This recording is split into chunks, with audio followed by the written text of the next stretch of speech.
स्थापकाय च धर्मस्य सर्वधर्म स्वरूपिणे अवतार वरिष्ठाय रामकृष्णाय ते नमः।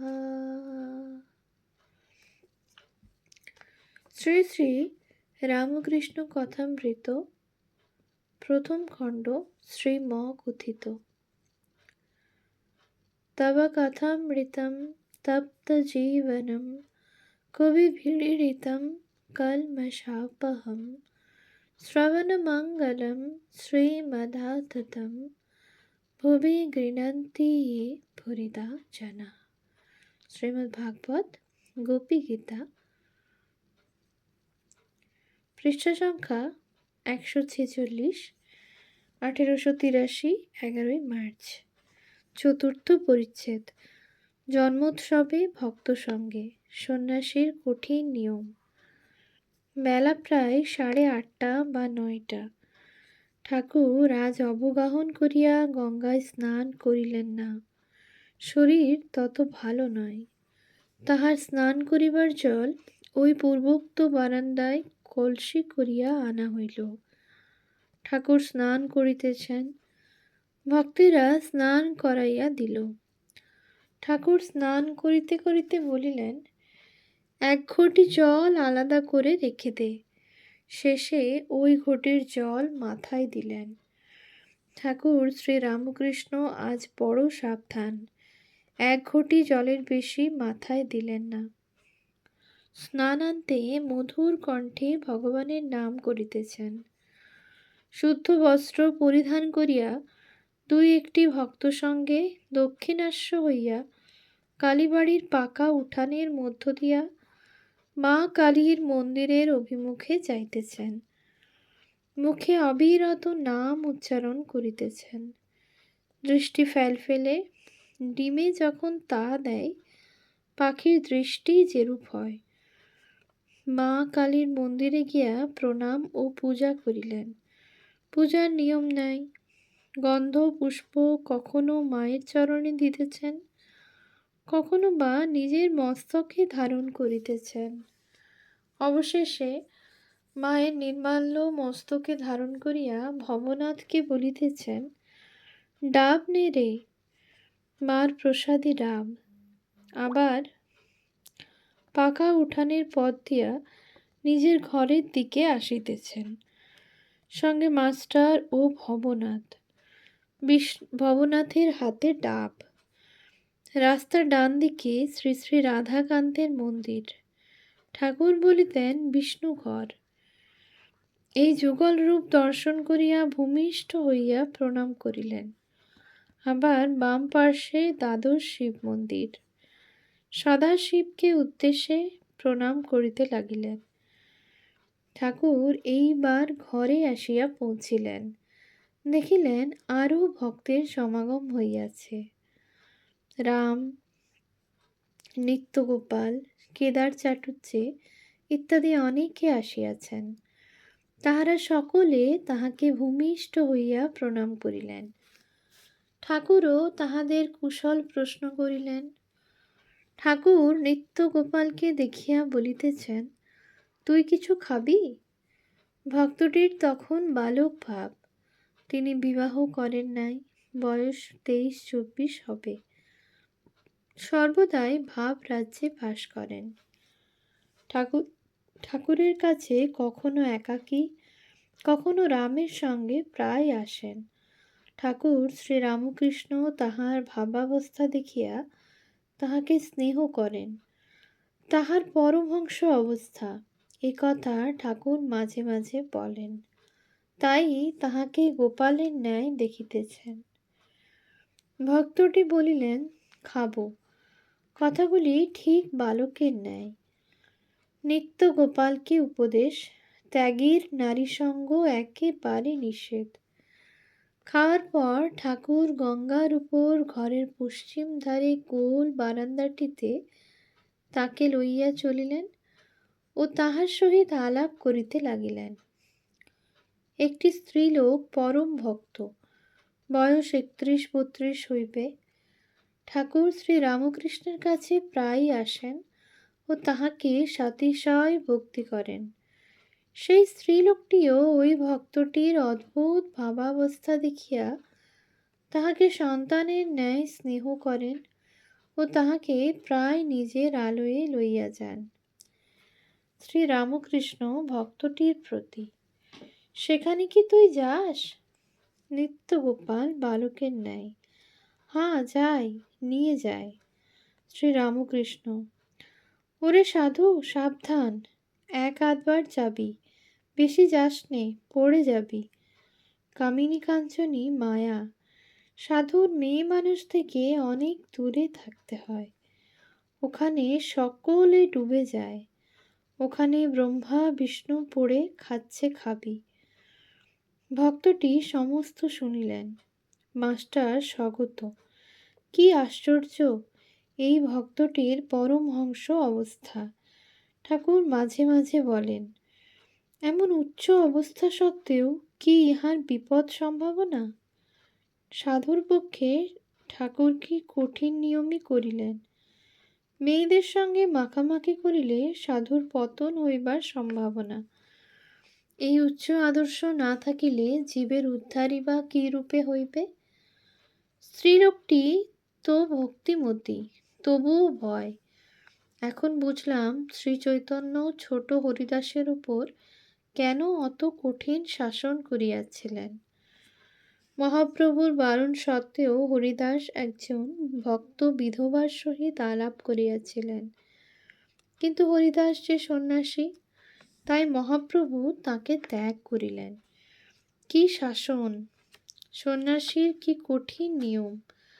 আর এ ভক্তটির উপর ঠাকুর শ্রী রামকৃষ্ণের কি ভালোবাসা!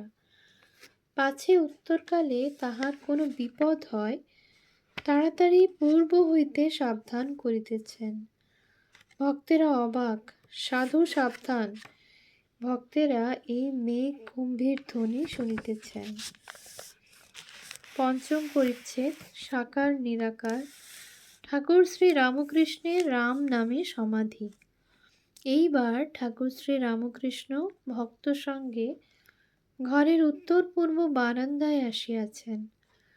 ভক্তদের মধ্যে দক্ষিণেশ্বরবাসী একজন গৃহস্থও বসিয়া আছেন। তিনি গৃহে বেদান্ত চর্চা করেন। ঠাকুরের সম্মুখে শ্রীযুক্ত কেদার চাটুর্যের সঙ্গে তিনি শব্দ ব্রহ্ম সম্বন্ধে কথা কহিতেছেন। ঠাকুর শ্রী রামকৃষ্ণ ও অবতারবাদ। ঠাকুর শ্রী রামকৃষ্ণ ও সর্বধর্ম সমন্বয়। দক্ষিণেশ্বরবাসী। এই অনাহত সব শব্দ সর্বদা অন্তরে বাহিরে হচ্ছে। শ্রী রামকৃষ্ণ, শুধু শব্দ হলে তো হবে না, শব্দের প্রতিপাদ্য একটি আছে। তোমার নামে কি শুধু আমার আনন্দ হয়? তোমায় না দেখলে 16 আনা আনন্দ হয় না। দক্ষিণেশ্বর নিবাসী। ওই শব্দই ব্রহ্ম, ওই অনাহত শব্দ। শ্রী রামকৃষ্ণ কেদারের প্রতি, ওহ বুঝেছ, এর ঋষিদের মতো। ঋষিরা রামচন্দ্রকে বললেন, হে রাম, আমরা জানি তুমি দশরথের বেটা। ভরদ্বাজ আদি ঋষিরা তোমায় অবতার জেনে পূজা করুন। আমরা অখণ্ড সচ্চিদানন্দকে চাই। রাম এই কথা শুনে হেসে চলে গেলেন। কেদার। ঋষিরা রামকে অবতার জানেন নাই, ঋষিরা বোকা ছিলেন। শ্রী রামকৃষ্ণ গম্ভীরভাবে, আপনি এমন কথা বলো না। যার যেমন রুচি, আবার যার যা পেটে সয়। একটা মাছ এনে মা ছেলেদের নানা রকম করে খাওয়ান। কারুকে পোলাও করে দেন, কিন্তু সকলের পেটে পোলাও সয় না, তাই তাদের মাছের ঝোল করে দেন। যার যা পেটে সয়। আবার কেউ মাছ ভাজা, মাছের অম্বল ভালোবাসে। সকলের হাস্য, যার যেমন রুচি। ঋষিরা জ্ঞানী ছিলেন, তাই তারা অখণ্ড সচ্চিদানন্দকে চাইতেন। আবার ভক্তেরা অবতারকে চান ভক্তি আস্বাদন করবার জন্য। তাকে দর্শন করলে মনের অন্ধকার দূরে যায়। পুরাণে আছে, রামচন্দ্র যখন সভাতে এলেন তখন সভায় শত সূর্য যেন উদয় হলো। তবে সভাসদ লোকেরা পুড়ে গেল না কেন? তার উত্তর, তার জ্যোতি জড় জ্যোতি নয়। সভাস্থ সকলের হৃৎপদ্ম প্রস্ফুটিত হলো। সূর্য উঠলে পদ্ম প্রস্ফুটিত হয়। ঠাকুর শ্রী রামকৃষ্ণ দাঁড়াইয়া ভক্তদের কাছে এই কথা বলিতেছেন। বলিতে বলিতেই একেবারে বাহ্য রাজ্য ছাড়িয়া মন অন্তর্মুখ হইল। হৃৎপদ্ম প্রস্ফুটিত হইল। এই কথাটি উচ্চারণ করিতে না করিতে ঠাকুর একেবারে সমাধিস্থ। ঠাকুর সমাধি মন্দিরে ভগবান দর্শন করিয়া শ্রী রামকৃষ্ণের হৃৎপদ্ম কি প্রস্ফুটিত হইল, সেই একভাবে দণ্ডায়মান, কিন্তু বাহ্যশূন্য, চিত্রার্পিতের ন্যায়। শ্রীমুখ উজ্জ্বল ও সহাস্য। ভক্তেরা কেহ দাঁড়াইয়া কেহ বসিয়া অবাক।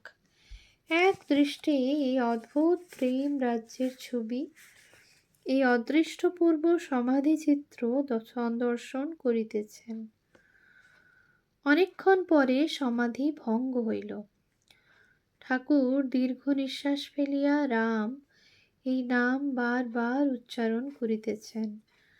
নামের বর্ণে বর্ণে যেন অমৃত ঝরিতেছে। ঠাকুর উপবিষ্ট হইলেন। ভক্তেরা চতুর্দিকে বসিয়া এক দৃষ্টে দেখিতেছেন। শ্রী রামকৃষ্ণ ভক্তদিগের প্রতি। অবতার যখন আসে সাধারণ লোক জানতে পারে না, গোপনে আসে। 2-4 জন অন্তরঙ্গ ভক্ত জানতে পারে। রাম পূর্ণ ব্রহ্ম, পূর্ণ অবতার, এ কথা 12 জন ঋষি কেবল জানত।